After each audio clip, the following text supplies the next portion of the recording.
So I owe you a lot, buddy. Oh, well, thank you. I'm glad to hear it did. Yeah, it definitely pulled you out. So the question originally, so I just want to digress for a second, was about how did I get started into esoterics, correct? Yeah, and Freemasonry as well. So, I was really fortunate. I've been prevalent through Freemasonry, and my family have been around it. Always saw the rings, and I never asked the questions, but I always knew it was something greater and something very powerful. I just never asked why until I was living in California, and I was talking with someone who was a really close friend, who was more of a grandfather figure to me, and he got me kind of involved into Masonry in California, and this was back in 2007. And got my entered apprentice, and then I took the degree to heart and just kind of pulled myself away and learned to literally take those lessons that were presented and apply them to myself. And it took over 5 years to really apply those teachings. And then I found myself in Massachusetts and back at another lodge learning to pursue the second and third degree. And I found it interesting, when I found myself back in a lodge after I kind of just left for that time. And I got right around my my fellow craft degree, I got really big into health and wellness. Because during those 5 years I took off, I got really sick. I had a laundry list of illnesses, and through health, I'm going on a very strict plant-based diet and wellness, I was turned into yoga and meditation along this journey. And, when I was doing deep meditation and I was doing Kundalini yoga at the time, I would see these weird shapes.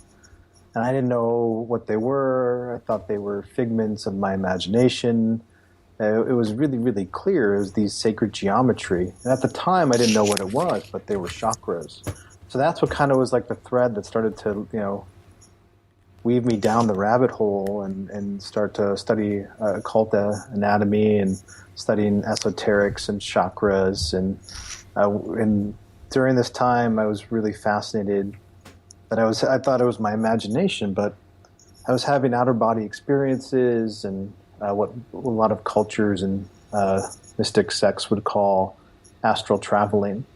And I credit a lot of that to a program I was using binaural beats called Hemisync. Robert mentioned earlier. And that's what kind of brought me into esoteric. So then that popped open the lid. So I was having these experiences, so I wanted to digress back and go, why? What is this? Why are we built for these experiences? Why is this happening to me? And am I special? Am I not special? Just ask these typical questions. And during the down the rabbit hole, you realize you're not special, and everyone has these things that are built inside of them. So that's what led me to esoterics and to Freemasonry. Excellent. It's quite an interesting journey. Yeah, I'm very fortunate. I'm still on it. Still, I've been able to meet wonderful brothers along the path, so like the two of you and many others. What was the reason behind beginning Whence Came You as the podcast? Oh, man. So, like I said, when I joined the fraternity, initially when I joined, there was no education outside of the lectures. So anybody who's not a Freemason, essentially, it's a very well put together. A degree is a play or a moral lesson taught in kind of a skit or a play, and everybody has parts. And there's memorized lectures that are very, very thought out, very precise. And they're really great. But the problem that we have with them, in my mind anyway, is that if you don't speak 19th century English, then you might not understand what they mean until the 20th time you've heard them. And outside of those lectures, largely there was no real education. We've got this issue where lodges got rid of education, and for the most part. We're on a Renaissance period now, I believe. But the education went to state Grand Lodges of Research. And they publish, 5 or 6 articles every year and send you a set of minutes with a couple articles in there a couple times a year. And that just wasn't cool. For me, anyway. I had always envisioned the fraternity as something more. Something, I knew that there would be kind of a modern twist to things in that we'd sit around, we'd talk about our jobs, we'd talk about whatever.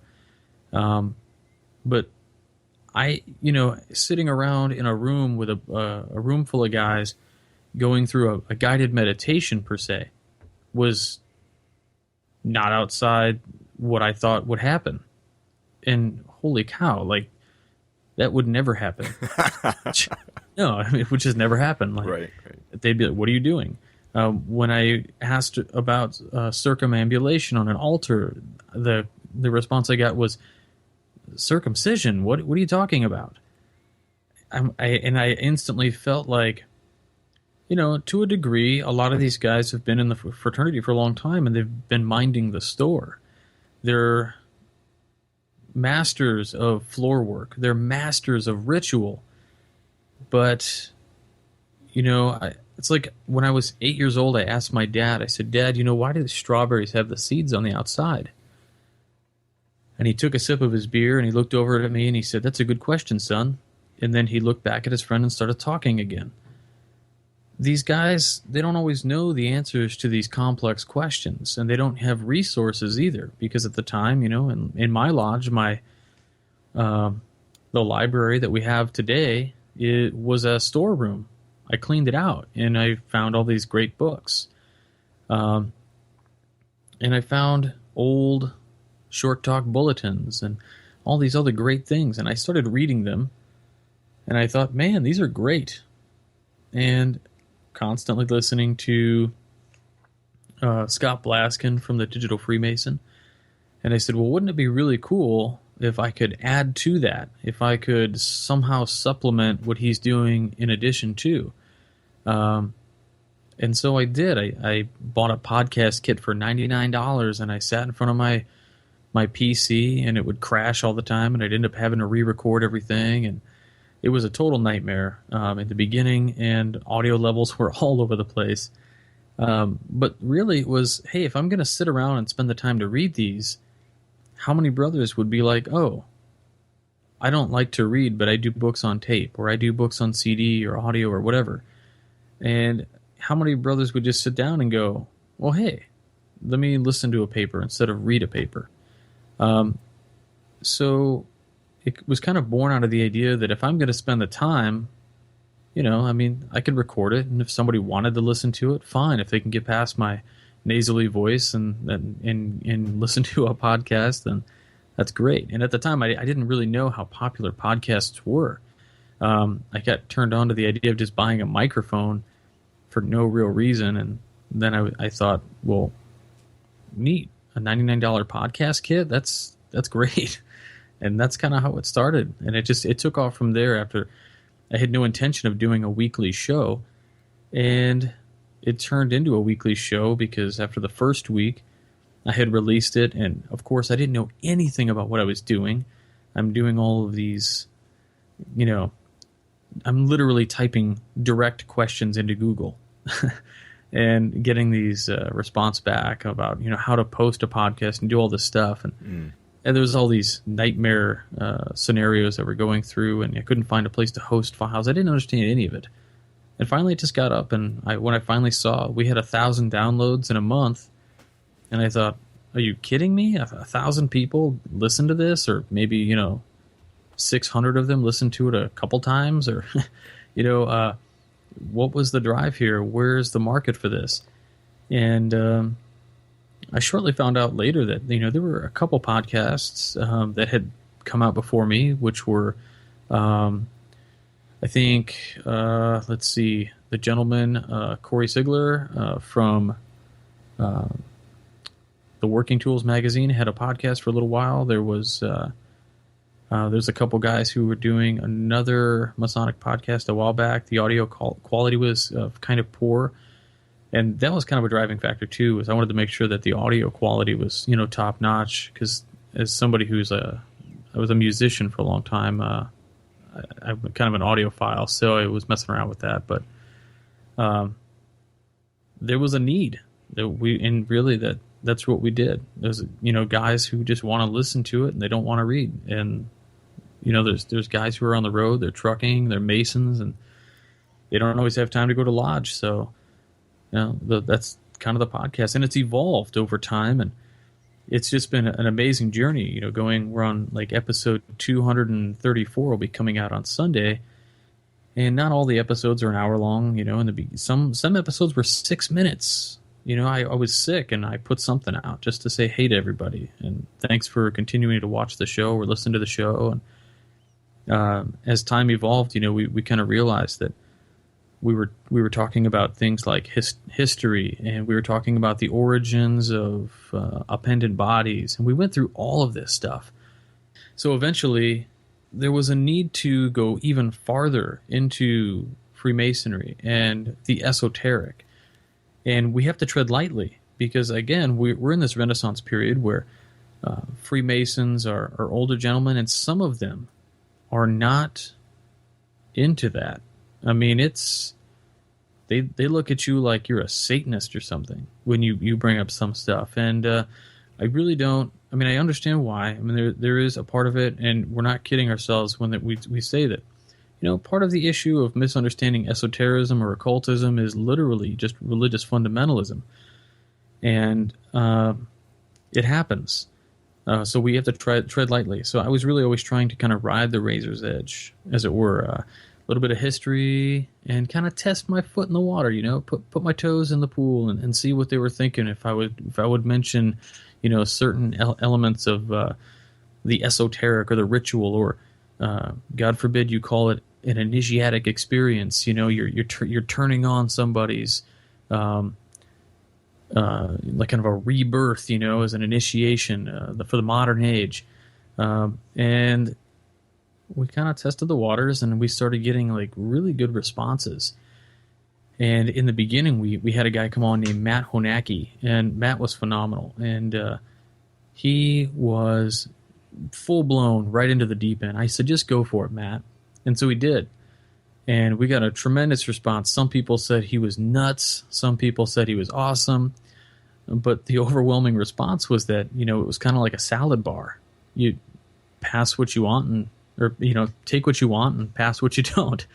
And after a while, he decided that he just couldn't do the show, and he was just really busy with school and work and all that. And it took some convincing.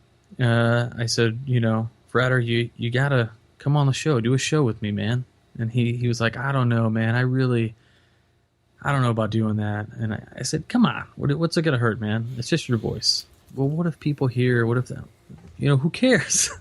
You have light to shed. Let's do it. So he came on a couple episodes, and people love him.